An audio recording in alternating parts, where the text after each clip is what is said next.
안녕하십니까, 라타로입니다. 이 시간에는 정축의 공부를 하려고 합니다. 전번 시간부터 정축의 개념, 정축의 특이한 특징을 말씀드린 일이 있습니다.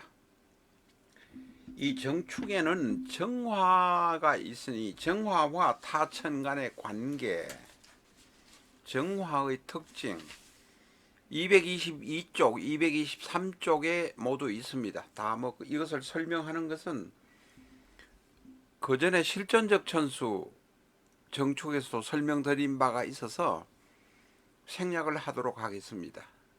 옛날에 만든 영상과는 조금 다른 각도에서 이해하기 쉽도록 전해드리는 것이 저희 라타로의 특징입니다. 자, 정화의 특징 222쪽, 그 다음에 정화와 다른 천간과의 관계 223쪽. 이 천간과 천간과의 관계는 투파에서 주로 강조를 하지만 그 전에 연애 자평, 삼명통해 같은 데서도 이런 내용들이 부분적으로 나오기는 합니다. 우리가 이 사주 공부를 하지만 이게 특정 한 학파의 이야기만을 말씀드리는 것은 아닙니다. 여러 학인들이 공부했던 것이 많이 섞여 있기 때문에 특정 학파에서 주장하는 것이다라고 전유적으로 주장하는 것이다라고 말할 수는 없지만 나름대로 학파의 어떤 의견에 따라서 조금은 달라질 수 있다는 것도 알아야 합니다. 이 시간에는 축의 특징을 상세하게 말씀드려 보도록 하겠습니다. 축의 특징을 조금 더 깊이 알아보시려면 을축에서 축의 특징을 아주 상세하게 말하고 있습니다. 말씀드리고 있습니다. 비전적 천수 90쪽에 있으니까 축의 특징을 오늘 영상을 가지고도 모자라겠다고 하시는 분은 비전적 천수 90쪽을 시청해 주시기 바랍니다. 90쪽 책을 보아 주시기 바랍니다. 오늘은 축의 특징 간략하게 한번 복습을 해보겠습니다. 축은 앞에서도 말씀드렸습니다마는 개,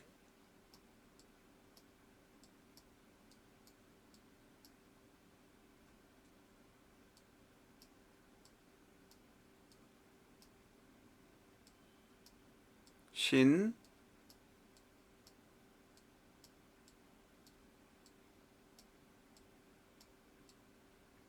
기 이렇습니다. 지장간의 정기가 들어가는 것은 미시,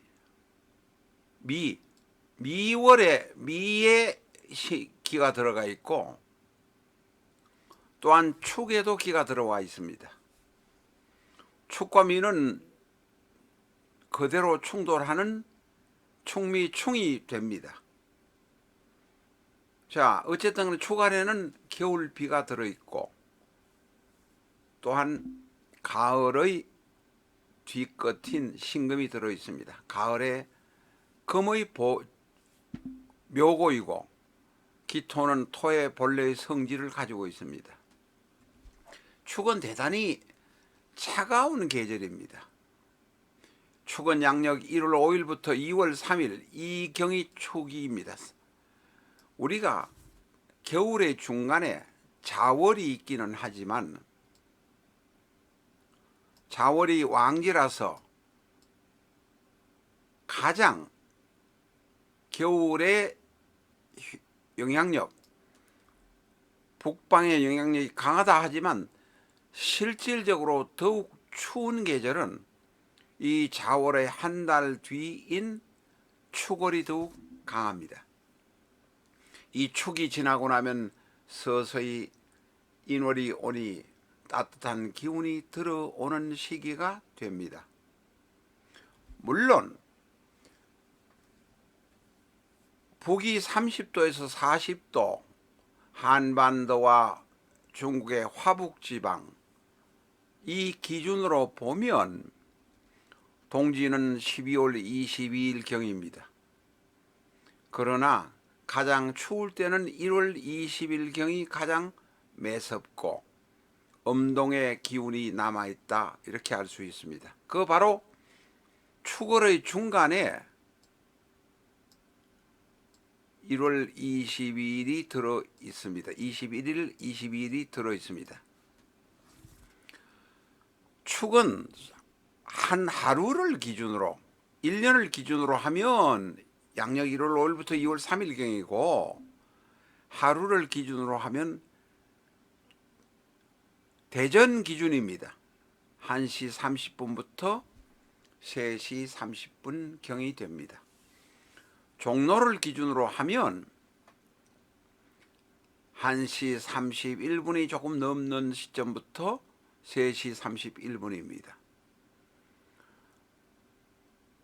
공일시입니다. 공일시. 이 30분이라는 원리를 이제 여러분이 아셔야 되는데 이 영상을 1년 이상 들은 분들은 아실 겁니다. 우리가 12시라고 하면 옛날에 종각에 종칠 때의 정오와 12시는 다릅니다.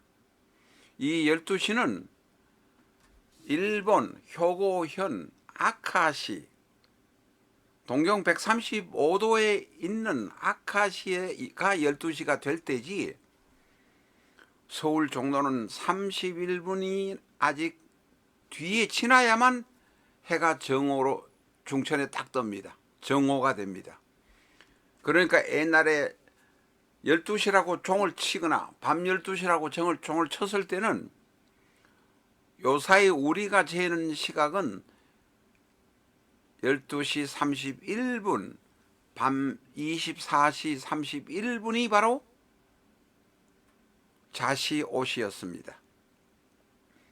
그러니 일본의 효고현 아카시 동경 135도의 시를 빌려 쓰다 보니까 종로 기준으로 31분 정도 늦게 간다. 해가 늦게 뜬다 라는 것 정도만 이해하시면 되겠습니다. 축은 동물로 말하면 소를 말하고 축은 종자를 숙성하는 시기입니다. 그래서 신금이라는 가을에 있었던 오행을 바로 보관하고 있습니다. 축은 그래서 잉태, 착상, 난자, 정자를 보호하는 태반과 양수의 모습이다. 난자, 정자가 아닙니다. 난자나 정자를 보호하는 태반, 양수, 그런망 이런 것을 가지고 있습니다. 그러니 추운 한겨울에도 껴안고 내 씨앗을 보호하는 것이 바로 축입니다. 동토의 흙이지만 그 흙 안에는 씨앗이 들어있다 이렇게 말할 수 있습니다. 그러나 축은 물에서 표현할 수 있습니다만은 한겨울이라 성장할 수 없는 내가 흙을 품고 있지만 이것을 키울 수 있는 흙은 아니다. 흙으로서의 의무를 갖고 있지만 축은 보호하고 있는 신이라는 씨앗을 밖으로 내보낼 수 있는 모습은 아닙니다. 축은 그래서 온순하고 성실하고 잘 참습니다. 감정을 잘 드러내지 않습니다. 그러나 축은 대단히 차가울 수 있습니다. 고집이 심할 수 있습니다. 물상적인 측면에서 보면 축은 기도하는 모습, 참느라고 속에 칼을 품고 있는 모습, 예리한 물건이 이 축토 안에는 들어 있습니다.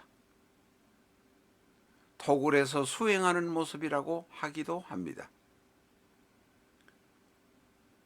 축은 개라는 재성, 신이라는 식상, 기라는 비견급제를 껴안고 겨울을 나는 모습이 바로 축의 모습이다, 이렇게 보실 수 있습니다. 그러니까 종교적으로 대단히 참고 사는 모습이다, 기도하는 모습이 되어야 잘 풀려간다 라고 말할 수 있습니다.